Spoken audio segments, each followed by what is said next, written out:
Amigas, amigos, un placer estar de nuevo con ustedes en una cuarta edición de este podcast Claves para la Transición.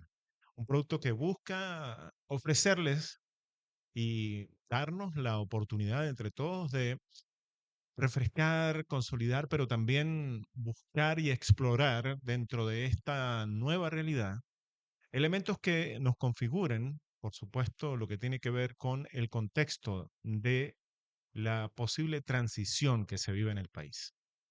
Es un producto que agradecemos personalmente, Miguel Ángel Puentes, y a la doctora Mayra Duque, que me acompaña como siempre, puesto que es la productora y quien ha ideado este elemento comunicacional para que todos encontremos de alguna manera elementos importantes que analizar. Bueno, el día de hoy muy interesante la propuesta que nos trae la doctora Mayra Duque. ¿Cómo está, doctora? Muy bien, muchas gracias. Bienvenido el doctor Ángelo Peña, investigador de la Universidad de los Andes. Bienvenido. Con Ángelo, pues queremos discutir un tema bien importante en esta etapa de transición que sin duda nos obliga, Ángelo, a considerar otras transiciones en el mundo en las que se han planteado para efectivamente considerarse que están en una transición, es que se dé unas sentencias o que se dé la justicia determinando la responsabilidad de las personas que han violado el Estado de Derecho y que han violado los derechos humanos, en las que también se insiste mucho en el pacto de no olvido, ¿sí? Y en las que se insiste en un conjunto de reformas o de eliminación de todo un esquema jurídico que ha servido a los sistemas autoritarios justamente para violar derechos humanos. Revisando de tus últimas publicaciones, has expuesto la necesidad de reformar la ley contra el odio. eh, y yo quiero preguntarte, ¿por qué reformar y por qué no eliminar la ley contra el odio? Ok. Bueno, muchas gracias por la invitación. Estoy muy agradecido de poder compartir mi conocimiento.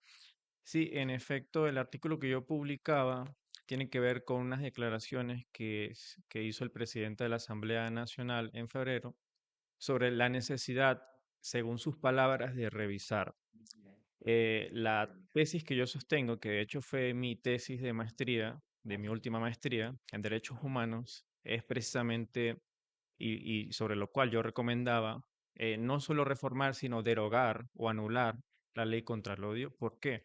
Porque esta normativa tiene varios vicios, tiene tantos vicios formales como sustantivos o materiales.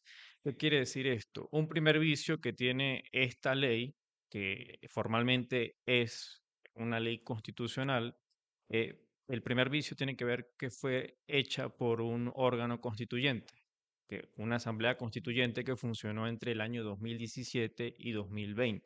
Esta asamblea constituyente surge de una manera fraudulenta y emite una serie de leyes, usurpando las funciones de la Asamblea Nacional de entonces.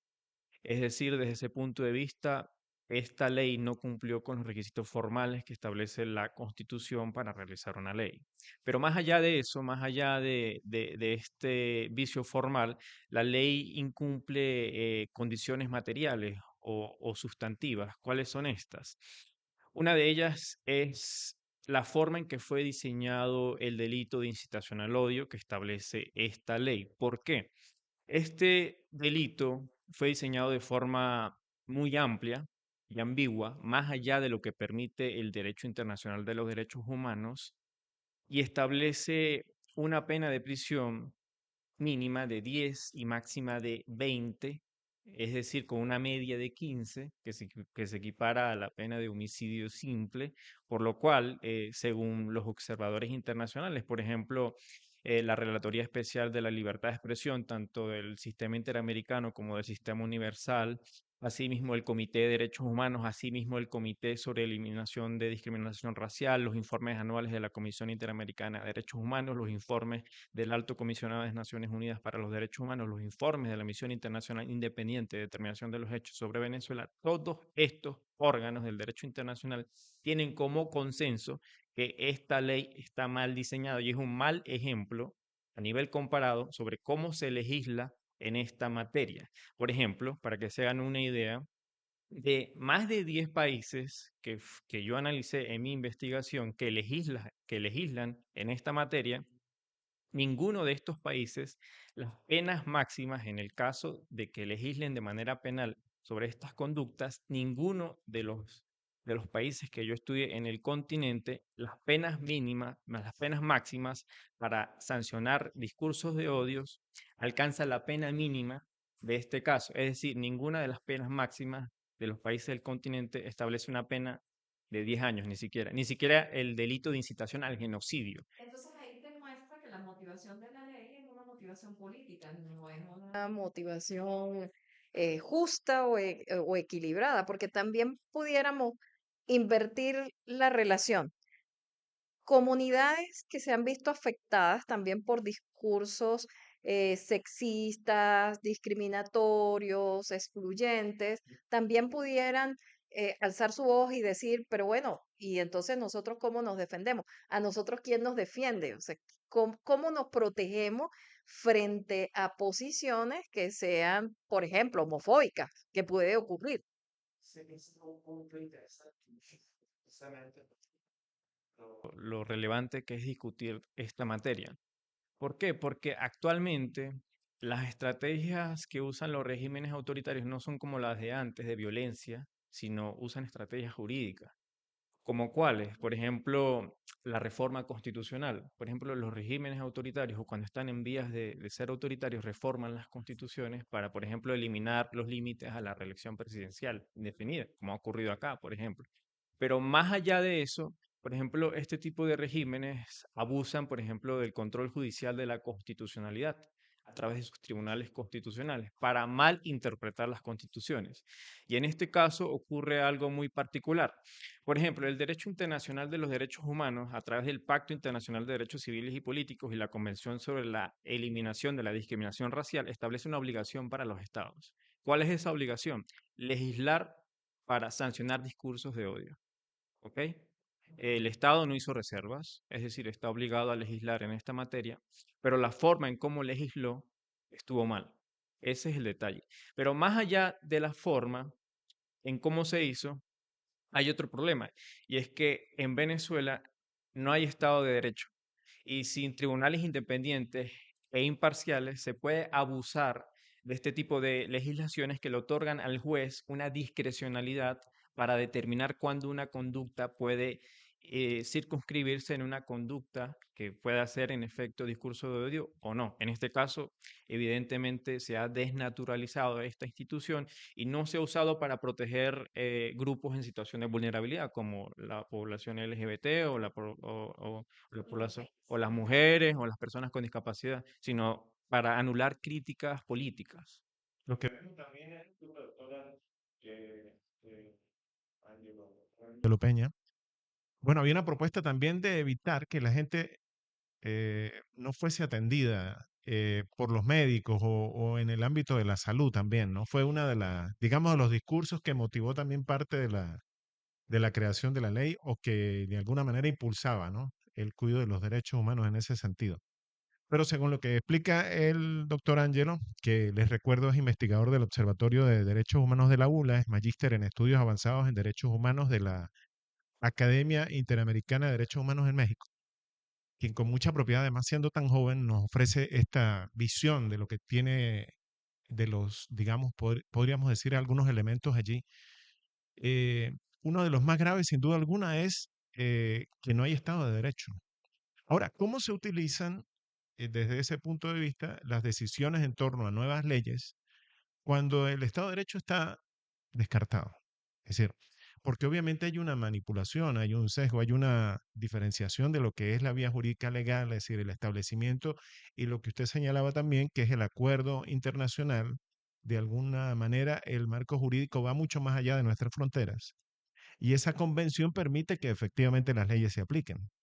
¿En qué momento deja es decir, ya nace muerta, por decirlo en términos jurídicos, la ley? Sí, sí, como lo decía, la ley tiene varios vicios. Uno de ellos es un vicio formal o de origen, pero más allá de eso, la ley tiene un vicio material o de diseño, que es que está mal diseñada, tiene un delito que es desproporcional a la conducta que sanciona, y esto genera en la sociedad un efecto inhibidor, hace que la sociedad tenga miedo de expresarse. Por eso es que es tan peligroso para la democracia y para el debate público desinhibido y robusto que debe existir en una sociedad democrática el establecimiento de estos tipos penales. ¿Ok? Entonces, más allá de esto, si en un estado no existe estado de derecho, se corre el riesgo de que se abuse de este tipo de restricciones de la libertad de expresión. Eso es un estándar que establece el test de severidad de Rabat. Este test es un test diseñado por la Oficina del Alto Comisionado de Naciones Unidas para los Derechos Humanos, que es aplicado por el Tribunal Europeo de Derechos Humanos y que ha sido recomendado por la Corte Interamericana de Derechos Humanos para cuando un juez examina si una conducta se circunscribe o no en un discurso de odio. ¿Qué quiere decir este test? Que, por ejemplo, para tú determinar si una conducta se circunscribe en discurso de odio, el juez debe analizar varios elementos.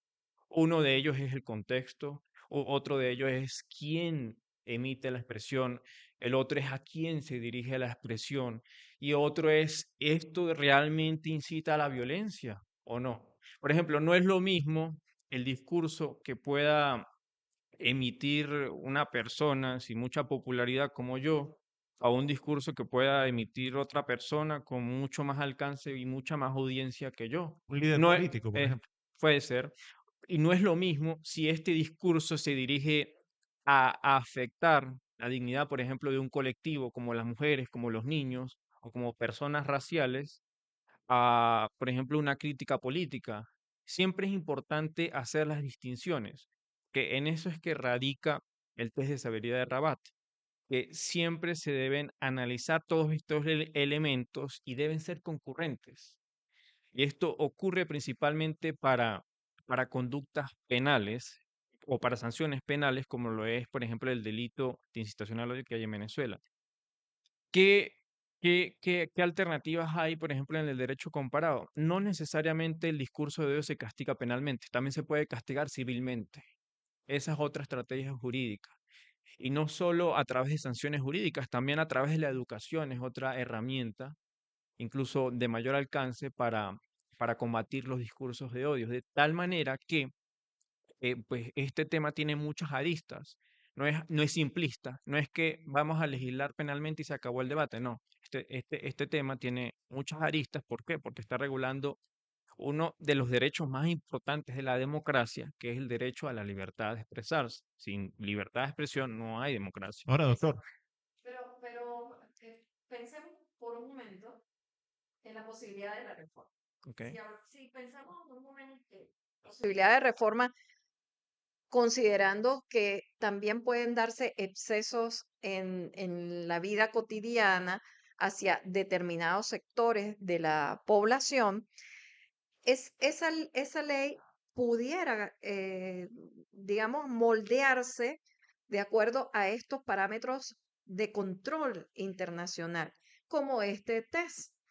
Y aquí nos tenemos que retrotraer al caso de Leopoldo López. En el caso de Leopoldo López, se contrata una experta para hacer un análisis lingüístico de lo que fue el discurso de este político en una trayectoria de tiempo.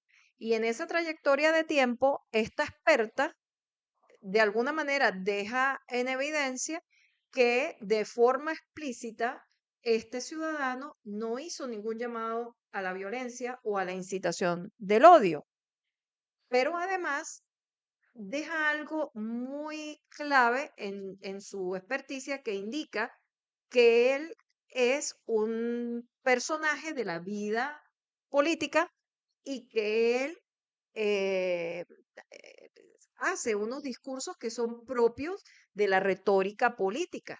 Entonces, siendo un discurso propio de la retórica política, tampoco está dentro de esa línea o traspasa esa línea que se considera como una incitación al odio. Sin embargo, la juez que tomó ese caso señala que como la experto dijo que explícitamente no había dicho nada alusivo a un llamado a la violencia, entonces sí implícitamente había un mensaje violento.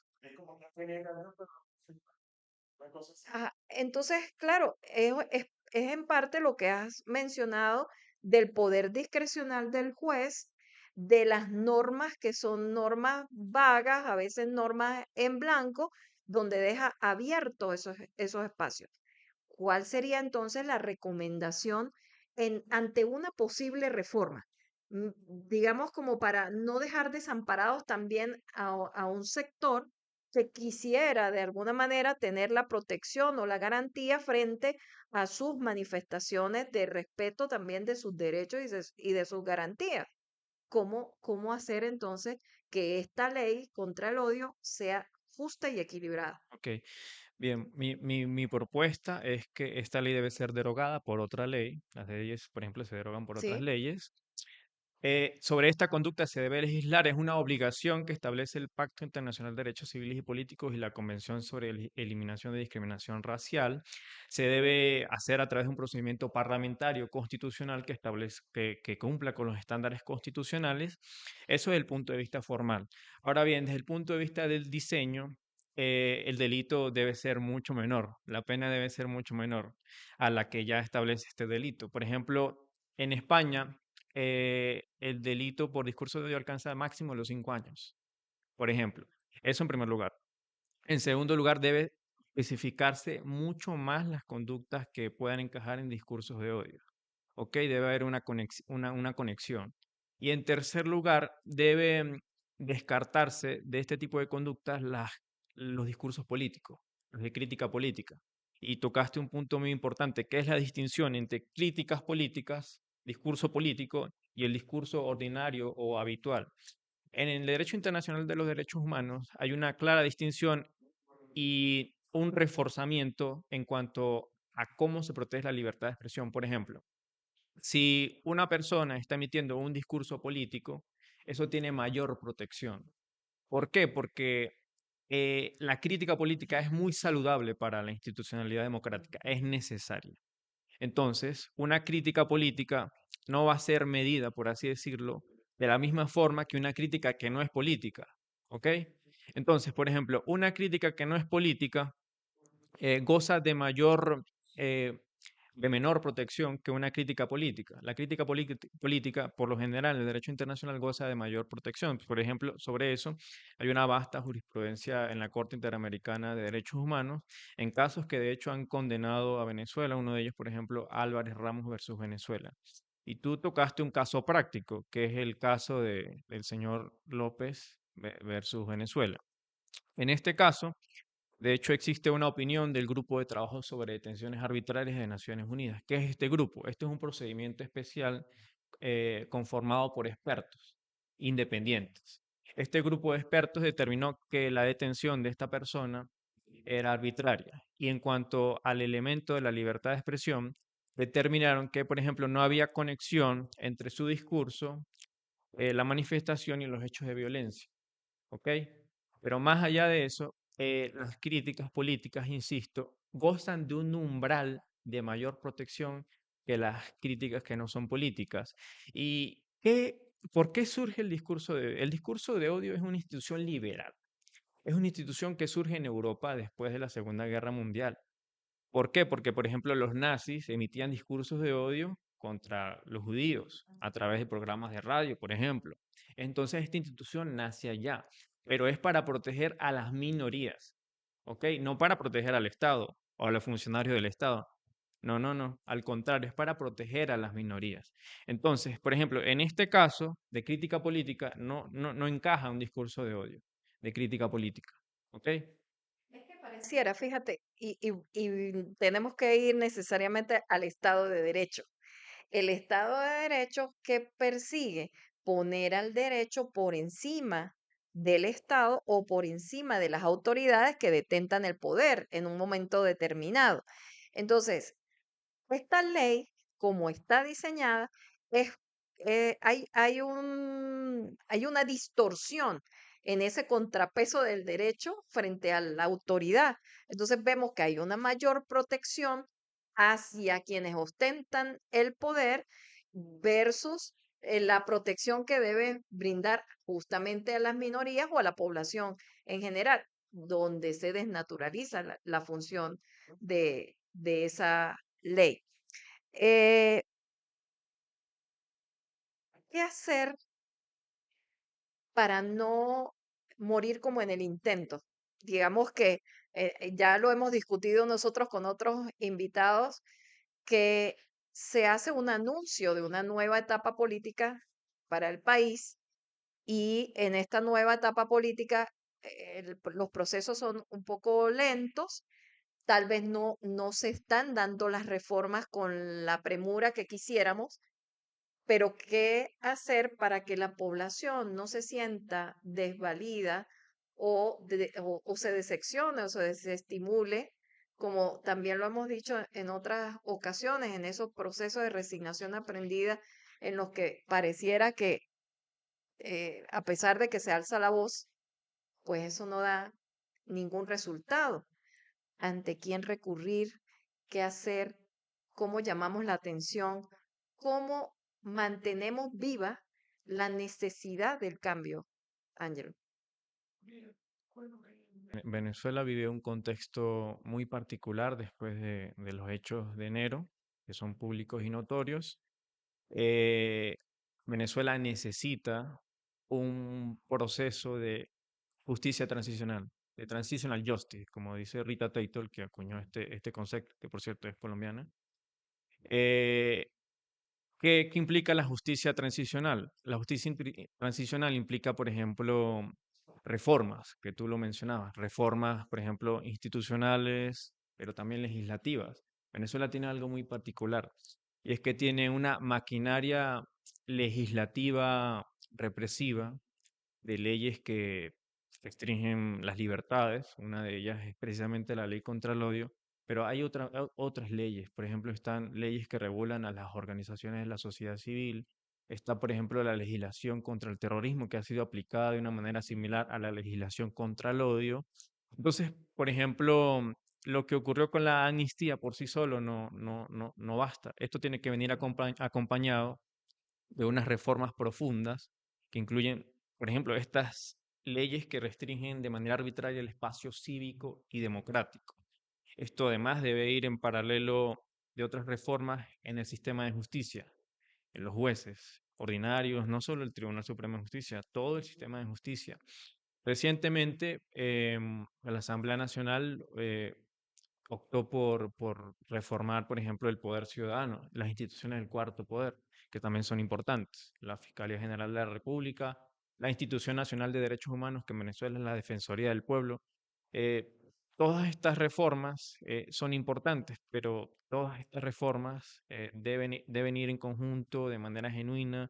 No basta, por ejemplo, insisto, que se haya elaborado una ley de amnistía si, por ejemplo, no se derogan otras leyes que son represivas, que restringen el debate público y democrático, como por ejemplo es la ley contra el odio, la aplicación abusiva de la legislación contra el terrorismo, la Ujú. legislación que regula las organizaciones no gubernamentales. Hay una ley también llamada Simón Bolívar, si mal no recuerdo, Así es. que Ujú, también ujú. es arbitraria. Entonces, si, por ejemplo, estas leyes mantienen su vigencia, esto ocasiona en el colectivo algo que se llama un efecto inhibidor. Inhibidor, las personas Se abstienen. se Sí, claro. restringen de expresarse y de emitir sus opiniones, y esto no es saludable para la democracia. Entonces, por ejemplo, si estuviéramos en un proceso de transición o de justicia transicional, sería necesario reformar el sistema de justicia, derogar un conjunto de leyes, eh, reformar por ejemplo, rescatar la Defensoría del Pueblo. Les cuento que la Defensoría del Pueblo está a punto de perder su estatus de Institución Nacional de Derechos Humanos. ¿Por qué? Porque no tiene independencia real ni percibida. Los principios de París, que por ejemplo regulan a esta institución, eh, han, por ejemplo, determinado que esta institución carece de la independencia que es necesaria para actuar como un verdadero defensor del pueblo, porque es la principal Es su institución naturaleza. del Estado, es defendernos, Ahora, doctor defender a los Ángelo, ciudadanos. una pregunta. Bueno, en función de lo que usted ha dicho, ¿no? En, hay visos de que esa transición empiece a darse en estos momentos. Hay señales de que realmente vamos hacia un estadio, digamos, potable de la justicia venezolana. Voy a ser honesto. En mi opinión, no estamos en un contexto de justicia transicional. Sobre eso va a salir un artículo pronto. ¿Por qué? Porque, o al menos no hasta ahora. ¿Por qué? Porque, por ejemplo, las reformas que se han elaborado son mínimas, no tocan el fondo del problema.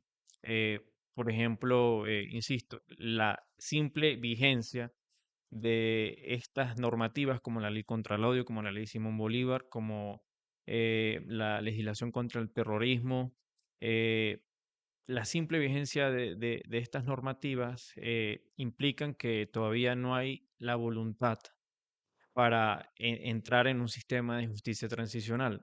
Se deben elaborar normativas que deroguen estas normativas que son represivas y además involucrar a todos los grupos de poder y a la sociedad civil en este tipo de discusiones para que de verdad estemos en un proceso de justicia transicional. Los procesos de justicia transicional requieren, por ejemplo, comisiones independientes, órganos independientes, porque las personas no confían en el Estado, entonces se deben crear órganos independientes que examinen lo ocurrido en los años anteriores en materia de violación de derechos humanos, la liberación de prisioneros políticos que han ido ocurriendo, es verdad, pero más allá de eso, este es lo que requiere una justicia transicional, por ejemplo, es instituciones independientes, imparciales, que den confianza a la sociedad. Actualmente en Venezuela eso no existe, en mi opinión, y por ello soy de los que piensan que todavía no estamos en un contexto de justicia transicional. ¿Ok? Yo creo que también es un elemento importante. Debimos comenzar por allí, pero no importa, porque la definición de odio desde el punto de vista jurídico es importante, pero también quién puede dudar que hay un sustrato que ha generado esta propia dinámica en la que el Estado, mucho más allá de dominar elementos como lo económico, lo político, lo social, bueno, ha utilizado estas herramientas como la ley del odio para fortalecerse, porque era lo que señalabas en algún momento también, es decir, no es para defender al Estado, no es para proteger al Estado, que las leyes deben funcionar, sino para proteger al ciudadano, en un contexto de libertad y de democracia. Creo que es importante poner el foco en eso. El odio, como tal, ¿cómo se define desde el punto de vista jurídico? Bien, el odio es un término ambiguo, Exacto. amplio, ¿ok? Odio ha habido y odio va a haber, siempre. Lo que se definen son conductas, por ejemplo, conductas Es que, decir, que eso ya le da un carácter ambiguo a la ley. sí, no, o sea, el término, mira, la ambigüedad siempre va a existir, libertad ambigua, igualdad ambigua también, eso Ujú. implica muchas cosas, pero el punto de esto es la forma en cómo se aplica. En cómo se aplica esto. Por insisto, hay un estándar, por ejemplo, está el test de Rabat, que implica ciertos elementos que deben ser conexos para sancionar una conducta como discurso de odio. ¿Ok?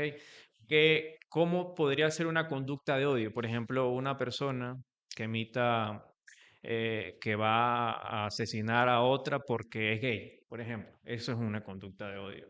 Que Que no, atente contra los Ujú. derechos del otro. exacto, Es decir, que no aquel puede ser. principio en que los Exacto. derechos terminan donde empiezan los Exacto, del por otro. ejemplo, eso Eso debe podría ser, ser un barómetro de la eso, definición. por ejemplo, podría ser una conducta que encaje en un discurso de odio, pero debe ser analizado con otros elementos.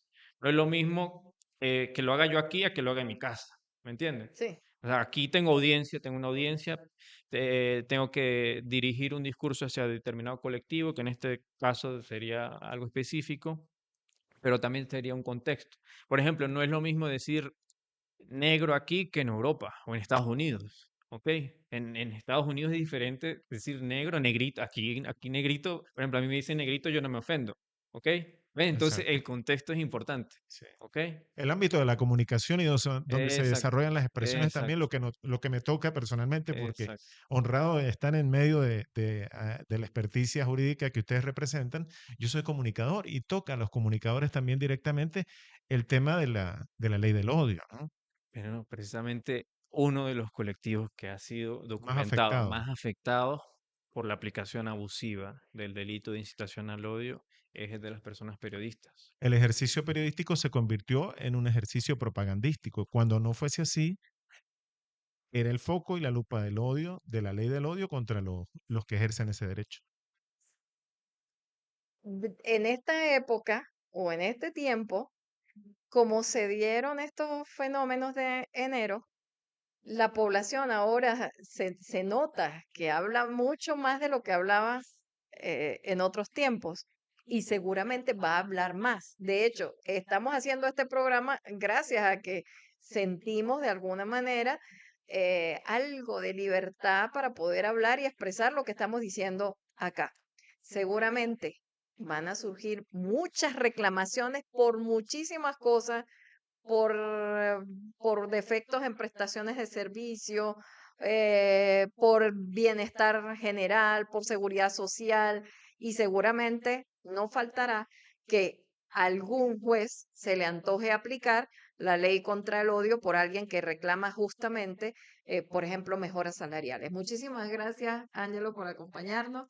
Eh, licenciado. Debemos finalizar, pero Claves para la Transición, les recuerdo, está disponible en las redes sociales gracias a la iniciativa de la doctora Mayra Duque y gracias a la participación de especialistas como el doctor Ángelo Peña, que les recordamos es investigador del Observatorio de Derechos Humanos de la ULA y magíster en estudios avanzados de derechos humanos. Gracias a ellos y a los invitados que a posteriores también nos permitan desarrollar y mostrar elementos que son necesarios en esta discusión para encontrar y ubicar las claves para la transición.